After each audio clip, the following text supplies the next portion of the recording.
अनंत कोटि ब्रह्मांड नायक राजाधिराज योगीराज परम ब्रह्म सच्चिदानंद सद्गुरु श्री साईनाथ महाराज की जय।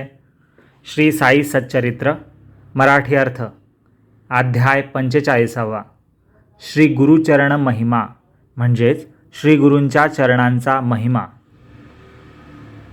श्री गणेशाला नमस्कार असो, श्री सरस्वती देवीला नमस्कार असो, श्री गुरु महाराजांना नमस्कार असो, श्री कुलदेवतेला नमस्कार असो, श्री सीता व श्री रामचंद्र यांना नमस्कार असो, श्री सद्गुरू साईनाथांना नमस्कार असो।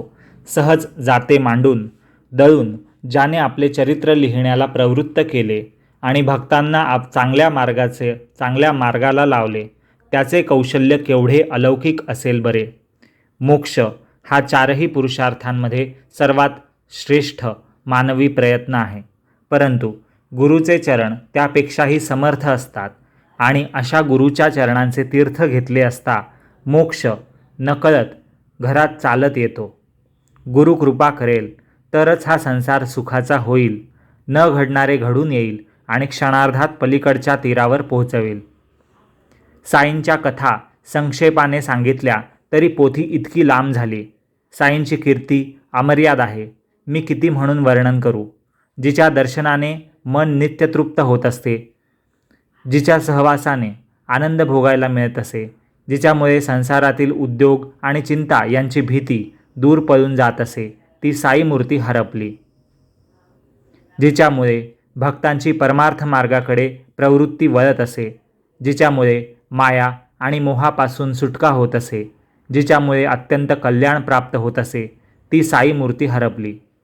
जिच्यामुळे मरणानंतरच्या दुसऱ्या जन्माची भीती नसायची, जिच्यामुळे न्याय नीती जागृत होत असे, जिच्यामुळे संकटात मनाला धीर येत असे, ती साई मूर्ती हरपली। आपली मूर्ती आमच्या आठवणीत ठेवून साईबाबा आपल्या कायमच्या ठिकाणी गेले आणि आपला अवतार संपवला। त्यांच्या योगाच्या या अवस्थेची कल्पना करणे आपणाला शक्य नाही। अवताराचे कार्य संपल्यावर हे पृथ्वीवरचे नाशिवंत रूप दृष्टीआड झाले, तरी ही ग्रंथरूपी वाङ्मय मूर्ती म्हणजे या ग्रंथात जे शब्दरूप आहे साईंचं, त्याची पदोपदी आठवण देत राहील। शिवाय या ग्रंथातील कथा ऐकल्यावर मनाला जी एकाग्रता लाभते आणि त्यापासून जी शांतता उत्पन्न होते, तिचे अलौकिकत्व कसे वर्णन करावे। आपण सर्व श्रोते विद्वान आहात, तुमच्या पुढे मी तर कोत्या बुद्धीचा म्हणजे कमी बुद्धीचा असमंजस म्हणजे कन्फ्युज्ड माणूस आहे।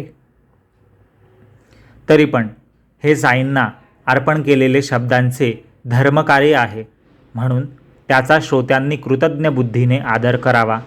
सर्वांच्या हिताचे हे शब्दांचे धर्मकार्य माझ्यासारख्या मतिमंदाला पुढे करून आपले कार्य जाणणारे साई पूर्ण करून घेत आहेत, हे सर्व काही समजणारे श्रोते जाणतातच।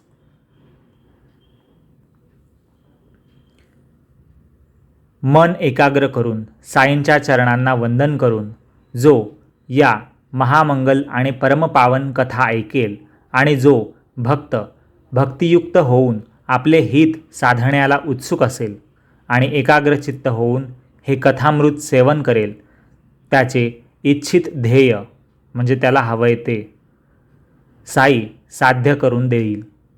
तसेच या संसारातील योगक्षेम म्हणजे संसाराचं कर्तव्य आणि परलोकातील इच्छित परमार्थ पुरवेल आणि अखेर त्याला कृतार्थ करेल साई। साईंची केलेली सेवा कधीही वाया जात नाही। 44 अध्यायाच्या शेवटी 44th च्या लास्टला साईंचे निर्याणही आपण ऐकले, तरीसुद्धा या पोथीची वाटचाल पुढे चालूच आहे, हा काय चमत्कार कळत नाही। मागच्या अध्यायात साईंच्या निर्याणाचे यथाक्रम वर्णन पुरे झाले, तरी साई लीलेची कांतीन म्हणजे जाळे विणून त्यात आपले भक्ष्य पकडणारा कोळी जातीचा एक किडा कातीन क्षणभरही विश्रांती घेत नाही। खरे पाहता यात आश्चर्य काही नाही। मरण फक्त देहाला असते, हा साई मरणाच्या पलीकडचा आहे। पूर्वीप्रमाणे तो अव्यक्तात जाऊन बसला आहे। देह गेला आकार गेला तरी तो अव्यक्तात जशाच्या तसाच राहिला आहे. देहत्यागानंतर त्याच्या लीला सर्वांना ठाऊक आहेतच. त्याही असंख्य असल्यामुळे वर्णन करू जाता ग्रंथाचा विस्तार वाढू नये म्हणून त्यातील फक्त तात्पर्यच श्रोत्यांपुढे ठेवूया. धन्य आमची भाग्याची स्थिती की ज्यावेळी बाबा शिर्डीत अवतरले त्याचवेळी आम्हाला त्यांचा हा सत्संग सहजासहजी पुन्हा पुन्हा लाभला. असे असूनही जर आमची संसारातून निवृत्ती प्राप्त झाली नाही, भगवंतावर प्रीती जडली नाही, तर यापेक्षा आणखी अधःपतन ते कोणते? म्हणजे यापेक्षा आमची आणखीन खालची पातळी ती वेगळी कोणती असेल? सर्व 10ही इंद्रियांना साईंची भक्ती असणे हीच त्यांच्या भजनाची खरी स्थिती होय. नाहीतर डोळ्यांनी साईंची मूर्ती पाहत असताना बोलण्यासाठी तोंड उघडता येऊ नये. कानांनी साईंचे कीर्तन ऐकत असताना जीभ आमरसाच्या गोड स्वादाची चव घेण्यात मग्न असावी आणि साईंच्या चरणांना स्पर्श करीत असताना मऊ गादीचा स्पर्श सोडणे सहन होऊ नये. साईंपासून जो एक क्षणही वेगळा राहील तो काय साई भक्त होईल? नाही. तसेच संसारापासून जो विरक्त नाही तो काय साईचरणी आसक्त म्हणावा? नाही. एका आपल्या पतीशिवाय दुसरा कोणी वाटेत समोर आला तर त्याला सासरा, दीर किंवा भाऊ समजून पतिव्रता स्त्री त्याला नमस्कार करण्याला तयार होते. तिचे मन न बदलणारे असते. आपले घर ती कधीही सोडत नसते. आपल्या पतीचेच तिला अपार प्रेम असते. दुसऱ्या पुरुषाला आपला पती मानून त्याच्याकडे तसे पाहण्याचे ती कधीही मनात आणत नसते. तिला आपला पती तोच आपला एक पती असतो. इतर कोणी त्याची बरोबरी करू शकत नसतो. त्याच्या ठिकाणीच तिची एकनिष्ठ प्रीती असते. शिष्यांचे सुद्धा गुरुपदी अशाच तऱ्हेने प्रेम असते. शिष्याच्या प्रेमाला पतिव्रतेच्या पतिप्रेमाची उपमा देतात.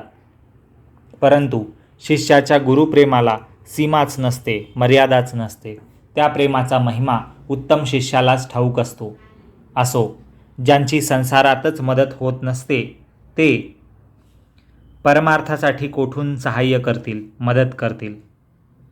व्याही असो की जावई किंवा पत्नी असो, कोणाची खात्री बाळगू नये. माता पिता आपलेपणाने माया लावतील. हक्काचा मुलगा पैशाकडे लक्ष ठेवून असेल तर पत्नी आपले सौभाग्य टिकावे याची काळजी करत राहील. परंतु परमार्थाचा जोडीदार कोणी नसेल तर आता कोण राहिले की ज्याच्यामुळे परमार्थाची प्राप्ती करून घेता येईल याचा विचार करून निर्णय केला तर शेवटी आपले आपणच उरतो. नित्य काय आणि अनित्य काय याचा खोल विचार करून या जगातील आणि परलोकातील फळे भोगण्याची इच्छा सोडून देऊन शम, दम वगैरे सहांचा समुदाय साध्य करून जो मोक्ष मिळवण्यासाठी प्रयत्न करतो तो धन्य होय. शम म्हणजे मनोनिग्रह म्हणजे मनावरचा ताबा. दम म्हणजे इंद्रियांचे दमन म्हणजे इंद्रियांना कंट्रोलमध्ये घेणं. उपरती म्हणजे विषयभोगांकडे, सुखांकडे अरुची म्हणजे तटस्थपणे पाहणं किंवा त्याच्याबद्दल विशेष मन न रमणं. तितिक्षा म्हणजे कोणताही उपाय केल्याशिवाय किंवा वाईट वाटून घेतल्याशिवाय दुःख सहन करणे म्हणजे तितिक्षा म्हणजे सहनशक्ती. श्रद्धा म्हणजे गुरु आणि शास्त्र यावर विश्वास ठेवून आणि समाधान म्हणजे देव जसे ठेवील त्यात समाधान मानून चित्ताची एकाग्रता साधणे. हे जे 6 समुदाय आहेत जे साध्य करून जो मोक्ष मिळवण्यासाठी प्रयत्न करतो, ज्यात आहे शम, दम, तितिक्षा, श्रद्धा, विश्वास आणि समाधान. तर यानुसार दुसऱ्याची आशा सोडून बळकट आत्मविश्वास धरून जो आपण आपलीच तयारी करेल त्यालाच परमार्थ साधेल. ब्रह्म म्हणजे परब्रह्म हे नित्य आहे. जग अनित्य आहे. अनित्य म्हणजे परमनंट नाही आहे, बदलणारं आहे असं. अनित्य म्हणजे जे नित्य नाही, नेहमी आहे असं नाही ते. गुरु हेच एक खरं ब्रह्म आहे. सर्व अनित्य गोष्टींचा त्याग करून गुरु हाच ध्यान करण्यास योग्य वस्तू आहे अशी सतत भावना धरणे हेच परमार्थाचे साधन आहे. अनित्य गोष्टींचा त्याग केल्याने संसारात वैराग्य उत्पन्न होते. सद्गुरू ब्रह्माच्या चैतन्याने परिपूर्ण असलेला भासतो आणि सर्व प्राण्यांमध्ये ईश्वर असल्याचा विश्वास बसतो. यालाच अभेद भजन किंवा अभेद भक्ती असे म्हणतात. भीतीने अथवा प्रेमाने ज्याला ज्याचे सदा ध्यान असेल, चिंतन असेल, तो ध्यान करणारा आपण ज्याप्रमाणे कंस, रावण आणि किडा हे अनुक्रमे कृष्ण, राम आणि भ्रमर होऊन गेले, तसा ध्यान केलेली वस्तूच ध्येय होऊन जातो. पुन्हा एका, भीतीने किंवा प्रेमाने ज्याला ज्याचे सदा नेहमी ध्यान असेल, तो ध्यान करणारा आपण म्हणजे स्वतःच, जसा कंस कृष्ण होऊन गेला, कृष्णाचं ध्यान भीतीने करून करून, रावण राम होऊन गेला भीतीने रामाचं ध्यान करून करून, आणि किडा भ्रमर होऊन गेला भीतीने किंवा प्रेमाने ध्यान करून करून. ध्यान करताना अनन्यपणे असावे. अनन्यपण म्हणजे दुसरीकडे कुठेही लक्ष नसणं, एकाग्रचित्त असणं. मोक्ष प्राप्त करण्यासाठी ध्यानासारखे दुसरे कोणते साधन नाही. या ध्यानाचा आपणच जो सराव करतो म्हणजे प्रॅक्टिस करतो, त्याला मुक्ती ताबडतोब मिळते. मग तेथे जन्म मरण कोठले. तेथे जीवाभावाचा पूर्ण विसर पडतो. प्रपंचाचे म्हणजे संसाराचे भान मावळते. म्हणजे लक्ष संसारात न अडकता स्वतःच्या ध्यानाकडे, ईश्वराकडे, शांतीकडे, दयेकडे वळते आणि आत्म्याकडे लक्ष लागल्याने सुख प्राप्त होते. म्हणून म्हणतो की आपल्या गुरुच्या नावाचा जप केल्याने परमानंदाची उत्पत्ती होते आणि भूती भगवंताचे दर्शन होते. भूती म्हणजे पंचमहाभूतांमध्ये म्हणजेच जीवमात्रांमध्ये, सगळ्या सजीव निर्जीव वस्तूंमध्ये, स्थावर जंगम वस्तूंमध्ये, संसारामध्ये सगळीकडे भगवंताचंच दर्शन व्हायला लागतं. नामाचा महिमा याहून आणखी वेगळा तो कोणता. ज्याच्या नामाचा म्हणजे नावाचा, नामस्मरणाचा असा महिमा आहे, त्याला माझा सद्भावे म्हणजे चांगल्या भावनेने नमस्कार असो. त्याला मी काया, वाचा आणि मनाने म्हणजे शरीराने, शब्दांनी आणि मनाने, विचारांनी शरण जातो. या अर्थाला स्पष्ट करून दाखवणारी एक गोष्ट मी श्रोत्यांसाठी आता सांगतो, तरी ती गोष्ट आता एकाग्रचित्त करून आपल्या हितासाठी ऐकावी, असं लेखक हेमाडपंत आपल्याला सांगत आहेत. कैलासवासी काकासाहेब दीक्षित साई समर्थांच्या आज्ञेने नित्यनेमाने एकनाथी भागवत वाचत असत. हे सर्वांना ठाऊकच आहे. एकदा दीक्षितांनी काका महाजनींच्या मुंबईच्या चौपाटीवरच्या घरी भोजन आटोपल्यावर ही पोथी म्हणजे एकनाथी भागवत म्हणजे श्रीमद भागवत या संस्कृत ग्रंथावर पैठणच्या संत एकनाथ महाराजांनी म्हणजे जनार्दन स्वामींचे जे शिष्य आहेत संत एकनाथ महाराज यांनी जे मराठीमध्ये विस्तृत विवेचन केलेलं आहे, त्या संस्कृत 12 स्कंदांच्या भागवतातल्या 11व्या स्कंदावर, फक्त एका स्कंदावर त्या ग्रंथाचं नाव, मराठीतल्या एकनाथांनी रचलेल्या त्या ग्रंथाचं नाव आहे एकनाथी भागवत. तर काका महाजनींच्या मुंबईच्या चौपाटीवरच्या घरी भोजन आटोपल्यावर काकासाहेब दीक्षितांनी ही पोथी नेमाने म्हणजे नियमितपणे जशी वाचतात तशी त्या दिवशी वाचायला घेतली. अनुक्रमाने त्या भागवताचा अद्वितीय आणि सुंदर दुसरा अध्याय ऐकून श्रोत्यांचे मन सुखावले. म्हणजे काकासाहेब दीक्षित वाचत होते काका महाजनींच्या घरी जेवण वगैरे झाल्यावर, आणि तिथे जे ऐकत होते ऐकणारे ते सगळे त्यांना आनंद झाला तो दुसरा अध्याय ऐकून एकनाथी भागवताचा. काका महाजनी म्हणजे ज्यांच्या घरी हे दीक्षित पोथी वाचत होते ते काका महाजनी बाबांचे भक्त माधवराव यांच्यासह एकाग्रचित्त करून ते एकनाथी भागवत ऐकायला बसले होते.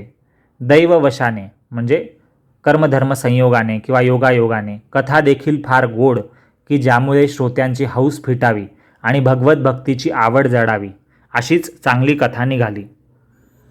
ऋषभ कुळीची, आता त्या भागवतातल्या दुसऱ्या अध्यायात आलेली गोष्ट अशी आहे की एकनाथी भागवतात की ऋषभ कुळीची कीर्ती वाढवणारे 9 बंधू म्हणजे 9 भाऊ, त्यांचेच गोड आनंददायक आणि बोधप्रद कथानक निघाले.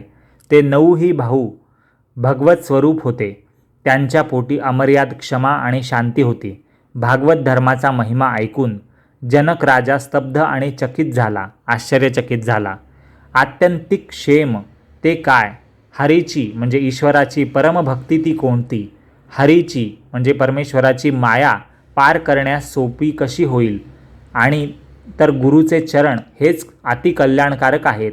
कर्म व अकर्म या सर्वांचे मर्म म्हणजे रहस्य एकच की गुरु हे परमात्म्याचे रूप आहे आणि गुरुची भक्ती करणे हाच भागवत धर्म होय.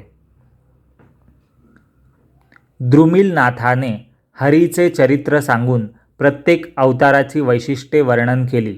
तसेच पुरुषावतार कसा ओळखावा हे सांगून नारायणाच्या रूपाचे वर्णन केले. पुढे चमसाने जनक राजासाठी भक्ती न करणाऱ्यांच्या दुर्गतीचे निरूपण केले. म्हणजे भक्ती न करणाऱ्यांची काय वाईट अवस्था होते हे चमस याने जनक राजाला सांगितलं. आणि वेदविहित कर्म न केल्याने सर्वस्वाचा नाश कसा होतो हे सांगितलं. सर्वांच्या हृदयात हरीचा वास असतो म्हणून कोणाचा द्वेष करू नये. प्रत्येक देहात परमेश्वराला पाहावे, त्याच्याशिवाय किंचितही भाग रिकामा नसतो. शेवटी 9व्या करभाजनाने, जो 9वा भाऊ होता करभाजन, त्याने कृतयुग, त्रेतायुग वगैरे युगांमध्ये कोणत्या कोणत्या देवांच्या मूर्तीचे पूजन आणि ध्यान करावे याचा निर्णय सांगितला. कलियुगात हरीच्या आणि गुरुच्या चरणांचे स्मरण करणे हे एकच साधन आहे. त्यामुळे संसाराची काळजी आणि पुनर्जन्माची भीती नाहीशी होते. शरणागतांसाठी हरिगुरुचरण हेच त्यांचे संरक्षण करणारे स्थान आहे. हरी आणि गुरुचरण अशी पोथी संपल्यानंतर काकासाहेबांनी प्रश्न केला. काकासाहेब म्हणजे काका महाजनींनी प्रश्न केला असेल, काय हो या नवनाथांची करणी? हे जे 9 बंधू होते ऋषभकुळीच्या कीर्तीमध्ये वाढ करणारे, तर हे 9 बंधू म्हणजेच नवनाथांचा हा अध्याय होता, कथा आली होती. तीच ऐकल्यानंतर काकासाहेबांनी प्रश्न केला की काय हो या नवनाथांची करणी? त्यांच्या वृत्तीची कल्पनाच करवत नाही. नंतर प्रेमाने काकासाहेब माधवरावांना आणखी म्हणाले की किती ही अवघड भक्ती जी नवनाथांनी केली. आम्हा मूर्खांना ही करण्याची शक्ती कोठली? आमच्या हातून ही जन्मांतरीही म्हणजे कितीतरी जन्मजन्मांतर जन्म घेऊन सुद्धा घडणार नाही. कोठे हे महाप्रतापी नवनाथ आणि कोठे आपण मूळचेच पापी. ही भक्ती काय सोपी आहे का? मूर्तिमंत सत्य आणि ज्ञान असलेले तेच धन्य होत. भक्ती आम्हाला घडेल काय? त्याला इलाज म्हणजे उपाय कसा सापडेल? म्हणजे आम्हाला भक्ती कशी घडेल नवनाथांसारखी? मी तर हताश झालो आहे आणि माझे पाय गळले आहेत. आपला हा जन्म फुकट गेला असे वाटते. असो, काकासाहेब स्वभावाने प्रेमळ होते. त्यांच्या जीवाला अशी हुरहुर का लागावी? असा प्रश्न का पडावा? सुस्थिर वृत्ती चंचल का बरं व्हावी? श्याम्याच्या म्हणजे माधवरावाच्या मनाची तेव्हा खळबळ उडाली. श्यामा म्हणजे माधवराव, ज्यांना काकांविषयी मनापासून स्नेह होता.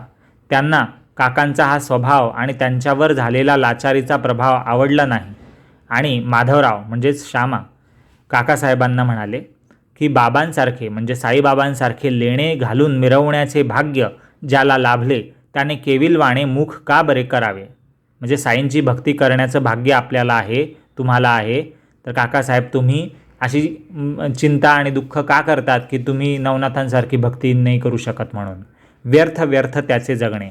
माधवराव पुढे म्हणतोय, साईचरणी आढळ श्रद्धा असल्यावर मनाची ही तळमळ का बरे? नवनाथांची भक्ती मोठी प्रबळ असे ना का? म्हणजे ती त्यांच्या ठिकाणी मोठी भक्ती असेल त्यांची, नवनाथांची नक्कीच. आपली भक्ती प्रेमळ नाही का? आपली प्रबळ नाही पण प्रेमळ तर आहे ना. एकनाथ महाराजांच्या टीकेसहित भागवताचा 11वा स्कंध म्हणजेच एकनाथी भागवत हा ग्रंथ आणि भावार्थ रामायण जे एकनाथांनी लिहिलेला दुसरा ग्रंथ आहे, या दोन्ही ग्रंथांचे नित्य वाचन करावे, वाचावेत ते. ही बाबांची अगदी स्पष्ट आज्ञा तुम्हाला नाही का? तसंच भगवंताच्या आणि गुरुच्या चरणांचे स्मरण करत राहावे ही बाबांची सर्वमान्य शिकवण नाही का? म्हणजे ईश्वराचं आणि तुमचे जे जे गुरु असतील त्या गुरूंच्या सद्गुरूंच्या चरणांचं स्मरण करणं, त्यांना शरण जाणं हेच बाबांनी शिकवलं आहे असं नाही आहे ना? असंच तर आहे. यातच आपले संसाराचे भय भीती पार करून जाण्याचे साधन आहे. मग तुम्हाला चिंतेचे कारण काय? असं माधवराव म्हणजे श्यामा यांनी काकासाहेबांना विचारलं. तरी पण काकांना त्या 9 योग्यांचा म्हणजे नवनाथांचा वर्तनक्रम म्हणजे त्यांचं जीवनपट, त्यांचं वागणं, त्यांच्या लीला, त्यांचा तलवारीच्या धारेवर उभ्या राहण्यासारखा नेम आपल्याला थोडासुद्धा साधेल का, हीच सतत चिंता काकासाहेबांना होती. त्यांच्या जीवाला मोठी चुटपुट लागली. काकासाहेबांच्या नवयोग्यांची म्हणजेच नवनाथांची भक्तीच अतिश्रेष्ठ आहे. आपल्यात ती कोणत्या उपायाने प्रगट होईल? तसे झाले तरच देव खरोखरीच जवळ सापडेल. असो, काकांना अशी हुरहुर म्हणजे चिंता लागली आणि बसता उठता व झोपता हाच विचार ते मनात घोकू लागले. दुसऱ्या दिवशी एक चमत्कार घडला. श्रोत्यांनी तो चमत्कार पुढे ऐकावा. अनुभवाचे आश्चर्य पहा. दुसऱ्या दिवशी ऐन सकाळी आनंदराव, ज्यांचे आडनाव पाखाडे होते, आनंदराव पाखाडे असे नाव आहे, ते माधवरावांना शोधत, श्यामाला शोधत तेथे आले. तेही अगदी भागवत वाचायच्या वेळी आले आणि माधवरावांजवळ आपल्या स्वप्नाचे नवल सांगत बसले. इकडे पोथी चालली होती आणि तिकडे ते दोघे एकमेकांशी कुजबुज हळूहळू बोलत होते. माधवरावांजवळ आनंदराव पाखाडे बोलत होते, जेव्हा इकडे काकासाहेब पोथी वाचत होते. त्यामुळे श्रोत्यांच्या व वक्त्याच्या मनाची एकाग्रता भंग पावली म्हणजे डिस्टर्ब झाला त्यांना. आनंदराव मनाचे असे चंचल होते, म्हणजे बोलणारे, हलणारे, एका विचारावरून दुसरा विचार करणारे, त्यांचं मन असं एकदम स्थिर शांत असे ते नव्हते. ते माधवरावांना त्यांचं स्वप्न सांगू लागले. असे ते दोघे बोलता ऐकता कुजबुजू लागले आणि पोथी क्षणभर तशीच राहिली. मग काकासाहेबांनी त्यांना विचारले, जे पोथी वाचत होते ते काकासाहेबांनी विचारले की असे काय नवल घडले? तुम्ही दोघेही अगदी आनंदात आहात, आम्हालाही काय ते सांगा की. त्यावर माधवराव म्हणाले की तुम्हाला कालच शंका आली होती ना, आता हातोहात तिचे समाधान घ्या. संसार सागर पार करून नेणाऱ्या भक्तीचे लक्षण पहा. हे आनंदराव पाखाड्यांचे स्वप्न आणि बाबांनी दर्शन कसे दिले ते आता ऐका, असं माधवराव काकासाहेबांना म्हणाला. काकासाहेबांनी पोथी थांबवली होती कारण की ते उत्सुक होते की हे माधवराव आणि आनंदराव पाखाडे आता काय बोलतायत बुवा. आपल्या शंकेचे निरसन होईल, गुरूंच्या चरणांना नमस्कार करणे एवढीच भक्ती पुरी असते ते कळेल, असं माधवराव आता म्हणाले काकासाहेबांना पुन्हा एकदा. मग ते स्वप्न ऐकायची सर्वांचीच प्रबळ उत्सुकता झाली, विशेष करून काकासाहेबांची, कारण शंका ही आधी त्यांचीच होती की माझी भक्ती कशी होईल नवनाथांसारखी वगैरे वगैरे. सर्वांची इच्छा पाहून आनंदराव स्वप्न सांगू लागले. चांगली आणि श्रद्धायुक्त मनोवृत्ती मनात असल्यामुळे श्रोत्यांनाही आश्चर्य वाटेल. आता आनंदराव त्यांना जे स्वप्न पडलं आहे साईबाबांचं ते स्वप्न सांगतायत सगळ्यांना. तिथे पोथी एकनाथही भागवत चालू होतं, ते थांबवलं आहे काकासाहेबांनी आणि माधवरावांना विचारलं की तुम्ही आणि आनंदराव काय आनंदात बोलता आहात ते आम्हालाही सांगा. तेव्हा माधवराव म्हणाले की तुमचा प्रश्न जो काल तुम्हाला शंका आली होती की मला नवनाथांसारखी भक्ती कशी करता येईल, त्यांच्यासारखी खडतर तप कसं करता येईल, तर त्याचं उत्तर हे स्वप्नाचा निमित्ताने आता आनंदराव सांगत आहेत. आणि आनंदराव आता पुढे बोलत आहेत. आनंदराव पाखाडे तो त्यांचं स्वप्न सांगतायत सगळ्यांना आणि काकासाहेब, माधवराव आणि बाकीचे सगळे तिथे ऐकतायत. आनंदराव पाखाडे म्हणतायत स्वप्नात काय झालं ते सांगतायत त्यांच्या दृष्टांतात की एका महासागरात कंबरभर पाण्यात मी उभा होतो. तेथे कल्पना नसताना श्री साई समर्थ डोळ्यांसमोर दिसले. रत्नखचित सिंहासन होते आणि त्यावर साई समर्थ विराजमान म्हणजे बसलेले होते. त्यांचे पाय पाण्यात बुडलेले होते कारण महासागर होता तो. असे त्यांचे ध्यान मी पाहिले. बाबांचे असे मनोहर रूप पाहून मला अत्यंत समाधान झाले. हे स्वप्नच आहे याचे भानच मला राहिले नाही आणि बाबांच्या दर्शनाने मन अत्यंत सुखावले. काय त्या योगायोगाचे आश्चर्य! माधवरावही तेथेच उभे होते माझ्या स्वप्नात आणि मला भावपूर्वक म्हणाले. स्वप्नामध्ये माधवराव म्हणाले की आनंदराव, बाबांच्या पाया पडा हो. तेव्हा मी माधवरावांना उत्तर दिलं की माझीही फार इच्छा आहे, परंतु बाबांचे ते पाय चरण कुठे पाण्यात आहेत, माझ्या हातात कसे बरे येतील? पाण्यात पाय असताना मी त्यावर डोके कसे टेकवू? मी आता काय करावे हे मला मुळीच कळत नाही. असं स्वप्नामधले आनंदराव स्वप्नामध्ये दिसणाऱ्या माधवरावांना म्हणाले, जे तिथे त्यांच्या शेजारीच होते स्वप्नामध्ये. हे ऐकून स्वप्नामध्ये असलेले माधवराव, जे आनंदरावांच्या स्वप्नात दिसत होते आनंदरावांना, ते माधवराव बाबांना म्हणाले, जे समोर दिसत होते महासागरात वरती बसलेले सिंहासनावर, ते माधवराव बाबांना म्हणाले, ते ऐका. माधवराव म्हणाले, देवा, हे साईनाथा, पाण्यात बुडलेले पाय, ते पाय वर काढ पाहू. माधवरावांनी असे म्हणताच बाबांनी लगेच पाय वर काढले आणि आनंदरावांनी मुळीच विलंब न लावता ते धरून नमस्कार केला. असे चरण घट्ट धरल्यावर साईबाबांनी आशीर्वाद दिला, जा रे, तुझे कल्याण होईल, भीतीचे कारण काहीच नाही. बाबा आणखी म्हणाले, पहा, माझ्या शाम्याला म्हणजे या माधवरावाला एक रेशमाचे काठ असलेले धोतर देऊन टाक, म्हणजे तुला सुख लाभेल. असं साई म्हणाले. तरी ती आज्ञा शिरसामान्य करून म्हणजे मान्य करून मी एक रेशमी धोतर आणले. असं आनंदराव म्हणतायत आता की खरंच मी हे धोतर आणले त्या स्वप्नाच्या निमित्ताने माधवरावांना देण्यासाठी. आणि काकासाहेब, आपण ते आपल्या हाताने माधवराव घेतील असे करा. माझी ही विनंती मान्य करा. हे धोतर माधवराव नेसतील असे करा आणि मला सुखवा, म्हणजे तुमचा मी फार ऋणी होईल. असं आनंदराव म्हणाले. आनंदरावांची ही गोष्ट माधवरावांनी स्वतःही ऐकली होती. काकासाहेब जेव्हा ते वस्त्र त्यांना देऊ लागले, जे आनंदरावांनी आणलं होतं माधवरावांना द्यायला, कारण की स्वप्नात साईंनी सांगितलं होतं आनंदरावांना की तू माझ्या पाया पडला आहेस, आणि माधवरावाने सांगितलं म्हणून मी हे पाय बाहेर काढले आहेत, तू नमस्कार केला आहेस, तुझी इच्छा पूर्ण झाली आहे, तुझं कल्याण होईल, भीतीचं काही कारण नाही, पण एक रेशमी काठ असलेलं धोतर या माधवरावाला दे, म्हणजे तुला सुख लाभेल, असं आनंदरावाला स्वप्नात साईंनी म्हणालं होतं. त्यामुळे आनंदराव आता खरंच ते घेऊन आले आहेत रेशीम काठाचं नवं धोतराचं पान, आणि ते धोतर काकासाहेब तुम्ही द्या माधवरावाला, कारण साईंनी मला माधवरावाला द्यायला सांगितलेलं आहे, म्हणून मी ते आणलं आहे, पण ते तुमच्या हाताने द्या असं मी म्हणतोय, हे आनंदराव म्हणाले. आणि हे आनंदरावांची गोष्ट माधवरावांनी ऐकली, आणि काकासाहेब जेव्हा ते वस्त्र आनंदरावांकडून घेऊन माधवरावांना देण्यासाठी देऊ लागले माधवरावांना धोतर, तेव्हा माधवरावांनी म्हणजे श्यामाने ते घेतलं नाही.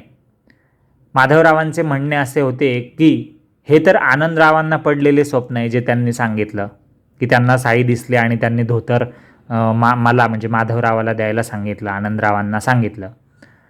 आपल्याला काही खूण पटली पाहिजे, म्हणजे माधवराव म्हणताय की मलाही काहीतरी याचा प्रूफ मिळालं पाहिजे की मी हे घेतलं पाहिजे बॉ, यासाठी मला साईंनी काही सांगितलं नाही आहे, काही दृष्टांत झाल्याशिवाय आपण ते वस्त्र घेऊ नये. त्यावर काकासाहेब म्हणाले की आपण आता बाबांच्या म्हणण्याचा खरेपणा अनुभवून पाहूया. धोतर घेणे योग्य आहे की अयोग्य हे चिठ्ठ्यांनी सूचित होईल. जशी चिठ्ठी बाबा देतील तशी त्यांची आज्ञा आपण मानूया. असं म्हणून त्याप्रमाणे वागण्याचे ठरवून काकासाहेबांनी बाबांच्या पायांपाशी चिठ्ठ्या टाकल्या. तिथे बाबांच्या तसबीर होती. तिथे काकासाहेबांचा भार सर्वस्वी साईबाबांवर होता, म्हणजे श्रद्धा होती. कोणत्याही गोष्टीबद्दल ते आधी साईंचाच विचार घेत आणि मगच पुढे त्याचा व्यवहार करत. हे तर बाबांच्या हयातीत होते, म्हणजे जोपर्यंत बाबा होते तोपर्यंत काकासाहेब त्यांना विचारूनच सगळं निर्णय घ्यायचे. परंतु तोच क्रम बाबांच्या पश्चात, म्हणजे बाबा जेव्हा हयातीत नव्हते, सदेह नव्हते, तेव्हाही काकासाहेब त्यांना विचारूनच तो क्रम त्यांचा विचारण्याचा आणि निर्णय घेण्याचा कोणत्याही कामासाठी तो साईंच्या पश्चातही नंतरही चालू राहिला होता. चिठ्ठ्या टाकून काकासाहेब आज्ञा घेत साईंची आणि त्याप्रमाणे अगदी निश्चयपूर्वक वागत असत.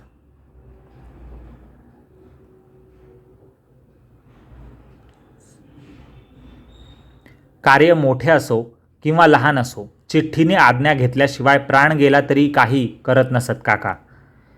बाबांची आज्ञा हीच सर्वदा कसोटी होती. देहच जेथे आपला नाही, जो एकदा बाबांच्या पायी वाहिला, समर्पण केला, तेथे मग त्याच्या हालचालीवर म्हणजे देहाच्या हालचालीवर आपला अधिकार कोठला. पहा, या एका भावनेमुळे लाखो रुपयांच्या कमाईवर लाथ मारली, परंतु हा निश्चय काकांनी मरेपर्यंत कायम ठेवला. साईबाबा म्हणाले, काकांना की तुझे इमान फळाला येईल, तुझ्यासाठी मी विमान धाडेन, पुष्पक विमान, त्यात बसवून मी तुला नेईन वैकुंठी, निश्चिंत मनाने तू राहा, असं साईंनी त्याला वचन दिलं होतं काकासाहेबांना. पुढे बाबांच्या या कृपावचनांचा अक्षरन अक्षर अनुभव आला. काकांचे देहावसान कशा अपूर्व स्थितीत झाले साई गेल्यानंतर काही वर्षांनी, हे श्री साई लीलेच्या वाचकांना ठाऊकच आहे, जे साई लीला नावाचा ग्रंथ ज्यांनी ऐकला असेल त्यांच्यासाठी. त्या स्थितीची आठवण झाली की विमानातून जाणे आणखी ते कोणते, आणि गुरुच्या नामस्मरणासह मरण आणखी ते वेगळे कोणते, असा विचार येतो. असे दीक्षित, काकासाहेब दीक्षित स्वतः निश्चयाचे पक्के होते. त्यांचे चित्त सदा साईचरणी लागलेले असे. इष्टमित्रांनाही तशीच शिकवण देऊन ते गुरुच्या पायी विलीन झाले. असो, आता पूर्वीची जुळणी, म्हणजे पूर्वीची गोष्ट पुढे चालवून, म्हणजे चिठ्ठ्यांची युक्ती दोघांनीही मान्य केली. दोघांनी म्हणजे आनंदरावांनी, ज्यांना स्वप्न पडलं होतं, ज्यांना साई म्हणाले होते की माधवरावांना धोतर दे म्हणजे तुझं कल्याण होईल, आणि माधवराव ज्यांचं म्हणणं होतं की मला साईंनी काही इशारा केला नाही किंवा क्लू दिला नाही, प्रूफ दाखवलं नाही, साई स्वतः स्वप्नात येऊन मला काही म्हणाले नाही, तर मी कसं काय घेऊ बा धोतर, म्हणून मी काही घेत नाही आनंदरावांकडचं धोतर. तर त्या दोघांनी या चिठ्ठीचं म्हणणं काकासाहेबांचं मान्य केलं, कारण दोघांचेही काकासाहेबांवर प्रेम होते. नंतर वेळ न घालवता चिठ्ठ्या लिहिल्या गेल्या. एका चिठ्ठीत धोतर घ्यावे आणि दुसऱ्या चिठ्ठीत त्याचा अव्हेर करावा असे लिहून त्या दोन्ही चिठ्ठ्या साईंच्या छायाचित्रात पायापाशी, म्हणजे त्या फोटोजवळ टाकल्या काकासाहेबांनी. तेथे असलेल्या, तिथे जो एक लहान मुलगा असेल त्या लहान मुलाला त्यातली एक चिठ्ठी उचलायला लावली. कोणतीही एक चिठ्ठी उचल बुवा. ती चिठ्ठी त्या मुलाने उचलल्यावर माधवरावांनी धोतर घ्यावे अशी आज्ञा त्या चिठ्ठीतून झाली, आणि म्हणून सर्वांनाच आनंद झाला, आणि काकासाहेबांनी ती रेशीम काठी धोतर माधवरावांच्या उंजळीत घातले. आनंदरावांचे स्वप्न होते आणि माधवरावांची चिठ्ठी होती. एकमेकांचे ऐक्य घडले, म्हणजे जे स्वप्नात साईंनी सांगितलं की धोतर द्यावं आणि माधवरावांसाठी चिठ्ठी निघाली की धोतर घ्यावं, ते बरोबर आज्ञा झाली, मॅच झालं. म्हणून एकमेकांचे ऐक्य घडले त्या सूचनांचे किंवा आज्ञेचे, आणि दोघेही म्हणजे आनंदरावसुद्धा आणि माधवरावसुद्धा दोघेही सुखसंपन्न होऊन त्यांचा परमानंद पोटात मावेनासा झाला. माधवराव मनात खुश झाले आणि आनंदरावांनाही संतोष झाला. साई भक्ती वृद्धिंगत होऊन काकांच्या शंकेचे, जे काकासाहेब दीक्षित आहेत, जे पोथी वाचत होते एकनाथी भागवत सुरुवातीला, तर त्यांना जो प्रश्न आदल्या दिवशी पडला होता की त्यांच्या शंकेचं निरसन झालं. कारण की स्वप्नात साईंनी काय सांगितलं होतं आनंदरावांना की माझ्या चरणांचे तू नमस्कार करतोयस, ध्यान करतोयस, तू बाकी काही चिंता सोडून दे, तुझं कल्याण होईल. हेच काकासाहेबांना साईंकडून ऐकायचं होतं. ते आनंदरावांच्या स्वप्नाच्या निमित्ताने ऐकलं की माझी भक्ती कशी असेल, नवनाथांसारखी असेल नसेल, असे जे विचार येत होते, मन स्थिर नव्हतं काकासाहेबांचं, ते आता शांत झालं त्या स्वप्नाला ऐकून. असो, या सर्व कथेचे सार म्हणजे यातून घेण्यासारखं, शिकण्यासारखा बोध असा आहे की ज्याचा त्याने विचार करावा की गुरुच्या पायावर शिर ठेवल्यावर, डोकं ठेवल्यावर गुरुच्या मुखातून निघालेल्या शब्दांकडे लक्ष द्यावे. आपल्यापेक्षा आपली अवस्था, आपले या जगात करायचे कार्य किंवा मनात उठणारे विचार हे आपला गुरु अगदी सविस्तरपणे म्हणजे डिटेलमध्ये जाणत असतो. म्हणजे गुरुला सगळं माहीत असतं, आणि आपला उद्धार कसा करायचा हेही त्या गुरुलाच माहीत असतं. जसा रोग तशी त्याची परीक्षा, जसे तसेच औषध देणं आणि अनुपान म्हणजे औषधाचे नियमावली किंवा पथ्य अपथ्य हे सद्गुरू शिष्याला संसाररूपी रोगाच्या निवारणासाठी देत असतो. म्हणजे कोणताही सद्गुरू त्याच्या शिष्याला संसाराच्या रोगातून बाहेर पडण्यासाठी, योग्य मार्ग दाखवण्यासाठी देत असतो औषध. गुरु स्वतः जे आचरण करतो त्याचे आपण शिष्य म्हणून अनुकरण करू नये, तर तुमच्यासाठी त्याच्या मुखातून जे बोल निघतील, गुरुचे जे वचन निघतील, गुरु जी आज्ञा करेल त्याप्रमाणे शिष्याने वागावे, त्याच शब्दांवर लक्ष ठेवावे, त्यांचेच नित्य चिंतन करावे. तेच बोल तुमच्या उद्धाराला कारण होतील, याची सदा म्हणजे नेहमी आठवण ठेवावी. गुरु जे पोथी पुराण सांगतात ते त्यातील वचनांचे स्पष्टीकरण असते. आपण मात्र गुरुचा उपदेशच ध्यानात ठेवावा. तेच आपले वेदवाक्य किंवा प्रमाणवचन समजावे. कोणत्याही संताचे वचन कानाने ऐकावे, त्याचा अनादर करू नये म्हणजे त्याचा विरोध करू नये किंवा त्याला कमी लेखू नये. परंतु आपली आई जशी आपली काळजीपूर्वक जोपासना करेल तशी दुसरे कोणी करेल का? तिचा लेकरासाठी मायेचा खरा जिव्हाळा आणि कळवळा असतो. लेकराला तिच्या त्या सुखसोहळ्याची कल्पना नसते. लेकरू मागेल ते लाड ती आई पुरवत असते. या सृष्टीत संत अमाप आहे, परंतु आपला बाप तो आपला बाप हे साईबाबांच्या तोंडचे कळकळीचे शब्द. आपला बाप तो आपला बाप म्हणजे तुमचा जो गुरु आहे किंवा तुमचं जे अधिष्ठात्री देवता आहे, ज्याला तुम्ही भजतात, तोच तुमचा आहे. हे साईंनीच बोललं आहे. हे साईबाबांच्या तोंडचे कळकळीचे शब्द आपल्या हृदयरूपी कागदावर कोरून ठेवा म्हणजे नेहमी लक्षात ठेवा. म्हणून साईमुखीचे जे बोल असतील त्याकडेच आपले नीट लक्ष हवे. शेवटी तो साई कृपेचा भांडार म्हणजे कृपा करणारा आहे. संसारातील आपली तीनही प्रकारची दुःख, आधिदैविक, आधिभौतिक, आध्यात्मिक असे 3 प्रकारचे जे दुःख आहेत म्हणजे जे नशिबाने पूर्वकर्माने येतात किंवा चालू कर्मांमुळे घडतात, शारीरिक दुःख असतील, मानसिक दुःख असतील वगैरे वगैरे, तर ह्या सगळ्या दुःखांना दूर करणारा साईच आहे किंवा तुमचा सद्गुरूच आहे. त्याची युक्ती त्या सद्गुरूला, त्या साईलाच ठाऊक असते. आपण त्याच्या अद्भुत लीला म्हणजे न समजणाऱ्या लीला म्हणजे तो ज्या करण्या करतो, लीला रचतो, त्या सहजपणे कशा घडून येतील हे कौतुकाने फक्त डोळ्यांनी पाहावे. दुसरा एक म्हणतो म्हणून त्याचे सर्व ऐकून घ्यावे, परंतु आपले ध्येय सोडू नये आणि आपल्या गुरूच्या वचनाचा विसर पडू देऊ नये. यातच आपले परम कल्याण आहे. यातच आपली संसाराची आणि पुनर्जन्माची भीती पार करून जाणे आहे. यातच आपले सगळे पोथी पुराण आहे आणि आपले जप तप अनुष्ठानही हेच आहेत. सूर्यापुढे अंधार कुठला? अशा गुरुपुत्राला संसार सागर नाहीच. तुम्ही सृष्टीवर कुठेही जवळ किंवा कितीही दूर 7 समुद्रांच्याही पलीकडे दुसऱ्या देशात असला तरी गुरुचे भक्तांसाठी अत्यंत प्रेम असते. ते नेहमी सर्वीकडे असते. असे लिहिता लिहिता एकाचे पाहून दुसऱ्याने तसे केले असता त्याचा जीव दुःखात कसा सापडतो याबद्दलची आणखीन एक कथा मनाला आठवली ती आता सांगतो, असं लेखक हेमाडपंत म्हणतायत. ती गोष्ट अशी की एकदा साईबाबा म्हाळसापतीसह मशिदीत असताना पूर्वीच्या फळीच्या बिछाण्याची एकाएकी त्यांना आठवण झाली. त्या फळीची रुंदी अवघी 1.25 वीत होती.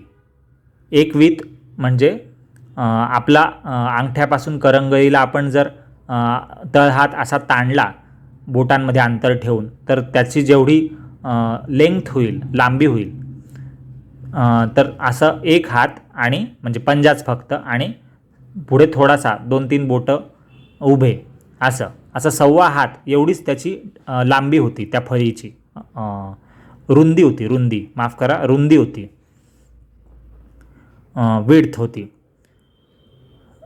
तिच्या 2 टोकाला चिंध्या बांधून म्हणजे दोन्ही बाजूंना चिंध्या बांधून ती फळी मशिदीच्या आडव्या तुळईला म्हणजे वरती जे मशिदीच्या छताला जे आढी आहे त्या आढ्याला बाबा ती फळी टांगत असत चिंध्यांनी आणि तिचा झोपाळा करत असे. म्हणजे एखाद्या झोक्यासारखं किंवा झोपाळ्यासारखं ती फळी टांगलेली राहील. अंधारात निजू नये म्हणून उषा पायथ्याशी रोज रात्री पणत्या पेटत ठेवून त्या फळीवर साईबाबा नेहमी झोपत असत. या फळीचा मुळासकट सर्व वृत्तांत पूर्वीच्या 10व्या अध्यायात ओवी क्रमांक 15 ते 18 मध्ये या साई सच्चरित्रात आधीच वर्णन केलेलं आहे की साई तिथे कसे चढायचे, झोपायचे वगैरे वगैरे. आता येथे त्या फळीचा महिमा ऐका. एकदा बाबा त्या फळीचे महत्त्व मनापासून असेच वर्णन करून सगळ्यांना सांगत असताना काकासाहेब दीक्षितांच्या मनात एक कल्पना आली. ते ऐका. काकासाहेब दीक्षित साईबाबांना म्हणाले की फळीवर झोपायचे असेल तर मी तुमच्यासाठी प्रेमाने ती टांगून देतो, मग तिच्यावर आपण स्वस्थ चित्ताने निजावे. असं काकासाहेब दीक्षित म्हणाले की मी टांगून देतो फळी, तुमची इच्छा आहे तर परत एकदा आणि तुम्ही तिथे शांतपणे आराम करावा. बाबांनी त्यांना उत्तर दिले काकासाहेब दीक्षितांना की म्हाळसापतीला खाली सोडून मी स्वतःच वर कसा काय फळीवर निजू, बरा मी खाली आहे तो, असं साई म्हणाले. त्यावर काका मोठ्या प्रेमाने म्हणाले साईंना की आणखी एक फळी टांगून देतो, एकावर आपण झोपावे, म्हाळसापती दुसऱ्या फळीवर झोपतील. त्यावर साईबाबांनी उत्तर काय दिलं पहा. साईबाबा म्हणाले की तो म्हाळसापती कुठला तो फळीवर झोपतो, ज्याच्या अंगी पूर्ण योग्यता असेल तोच फळीवर निजू शकेल. फळीवर निजणे सोपे नाही, माझ्याशिवाय तिच्यावर कोण झोपू शकेल. झोप घालवून डोळे उघडे ठेवून जो राहील त्यालाच हे फळीवर झोपणे शक्य होईल. मी झोपू लागलो असता ह्या म्हाळसापतीला आज्ञा करावी की माझ्या छातीवर हात ठेवून जवळ बसून राहा, तर तेही काम याच्याकडून होत नाही. बसल्या जागी डुलक्या घेतो हा म्हाळसापती. ही फळी त्याच्या कामाची नाही, ती बिछाईत म्हणजे ती निजण्याची जागा फळीची फक्त माझीच आहे. माझ्या हृदयात नामस्मरण चालत असते, ते तेथे हात ठेवून पहा. मला झोप लागली तर मला जागे कर, अशी आज्ञा मिळाली असूनही त्या म्हाळसापतीला झोप लागते आणि त्याचा हात दगडाप्रमाणे जड होतो. मग भगत म्हणून हाक मारताच, भगत अशी हाक मारताच डोळ्यांची झोप उडून तो म्हाळसापती घाबरून जातो. ज्याला जमिनीवर बसवत नाही, ज्याची बैठक स्थिर नाही, जो माणूस रात्री झोपेच्या अधीन झाल्यावर एखाद्या दगडाप्रमाणे जड आणि निश्चल होतो, न हलणारा होतो, तो उंचावर फळीवर माझ्यासारखा झोपेल कसा, असं साईबाबा उत्तर देतात काकासाहेबांना. म्हणजे फळी बांधून काही उपयोग नाही बुवा त्याच्यासाठी, आणि तो खाली राहील आणि मी वरती राहील फळीवर, असंही मला नको आहे. त्यामुळे फळीवर फक्त मीच झोपू शकतो, पण म्हाळसापतीला सोडून मला वरती झोपायचं नाही आहे. आणि म्हाळसापतीसाठी फळी बांधून देणं तुझं काही उपाय योग्य नाही आहे, कारण की त्या योग्यतेचा म्हाळसापती नाही आहे. म्हणून बाबा वेळ प्रसंगी भक्तांच्या प्रेमामुळे सारखे म्हणत असत. साईबाबा म्हणायचे की आपुले आपुल्या संगे, दुजियाचे दुजिया संगे. याचा अर्थ असा की आपण आपल्या शक्तीप्रमाणे जमेल तसे करावे आणि दुसऱ्याला त्याच्या शक्तीप्रमाणे त्याला जसं जमेल तसं करू द्यावं. आपण स्वतः तसं करण्याच्या, दुसऱ्याच्या पद्धतीने वागण्याचा भानगडीत पडू नये. आपले कर्म आपल्याबरोबर येते आणि दुसऱ्याचे दुसऱ्याबरोबर जाते. म्हणजे तुमचा गुरु तुम्ही जो मानला आहे, तुमच्यासाठी तोच सर्वस्व असला पाहिजे. त्याची आज्ञा, त्याचं चरण हेच तुमच्यासाठी महत्त्वाचे असले पाहिजे. त्याचं बोलणं, तिकडे तुमचं लक्ष असलं पाहिजे. दुसरं कोणीतरी काहीतरी सांगतो म्हणून तुम्ही त्यानुसार तसं वागायला जाऊ नका, शंका घेऊ नका. उदाहरणार्थ काकासाहेबांनी एकनाथी भागवतात ऐकलं की नवनाथांची भक्ती मोठी आहे, त्यांची तपश्चर्या मोठी आहे, साधना मोठी आहे, तशी भक्ती कशी जमेल आपल्याला, तर तशी काही करायची गरज नाही बुवा. जे साईंनी सांगितलं आहे की चरणांकडे लक्ष दे, मला शरण ये, तेवढंच पुष्कळ आहे. साईनाथांची करणी अगाध आहे, म्हणून हेमाडपंत लेखक त्यांच्या चरणी लागला आहे. आणि त्यांनीही, साईंनीही कृपा करून आणि आशीर्वचन आणि आशीर्वाद देऊन, आशीर्वचन म्हणजे तोंडाने बोलणं चांगलं, आशीष देणं, आणि आशीर्वाद देणं म्हणजे प्रत्यक्ष तो हात कृपेचा वरदहस्त ठेवणं डोक्यावर आणि कृपाळू दयाळू दृष्टीने पाहणं. तर असं आशीर्वचन आणि आशीर्वाद देऊन साईंनी त्याला आपल्या चिंतनात, म्हणजे लेखक म्हणतोय स्वतःबद्दल की मला आपल्या चिंतनात साईंनी अखंड ठेवले आहे. सर्वांचे कल्याण असो, अशा प्रकारे संत आणि सज्जन यांनी प्रेरणा केलेल्या भक्त हेमाडपंत यांनी रचलेल्या श्री साई समर्थ यांच्या सत्यचरित्राचा श्री गुरुचरण महिमा नावाचा 45वा अध्याय समाप्त झाला. श्री सद्गुरू साईनाथांना अर्पण असो. सर्वत्र मंगल असो. शुभम भवतु. ओम साईराम. गुड रीडिंग चॅनलला सबस्क्राईब करा आणि बेल आयकॉनवर क्लिक करा, म्हणजे येणाऱ्या प्रत्येक व्हिडिओचे, प्रत्येक अध्यायाचे आणि इतर स्तोत्र, आरत्या आणि पोथ्या ग्रंथांचे तुम्हाला व्हिडिओज लगेच उपलब्ध होतील. कमेंट सेक्शनमध्ये तुमचा अभिप्राय लिहायला विसरू नका. तुम्हाला काय वाटतं, तुमचे अनुभव साईंचे किंवा साई कथांचे किंवा या ग्रंथातल्या गोष्टी ऐकून तुम्हाला काय वाटतंय, किंवा इतर आपले व्हिडिओ पाहून तुमचे काय अनुभव असतील ते तुम्ही नक्की शेअर करा. तुम्हाला काही प्रश्न असतील किंवा तुम्हाला काही सल्ले द्यायचे असतील जे आपल्यासाठी आवश्यक असतील, इतर भक्तांसाठी आवश्यक असतील, त्याचा आम्ही नक्कीच इथे विचार करू. गुड रीडिंग चॅनलला भेट दिल्याबद्दल आणि हा व्हिडिओ पाहण्यासाठी वेळ काढल्याबद्दल तुमचे मनःपूर्वक आभार. पुन्हा भेटूया. Good reading.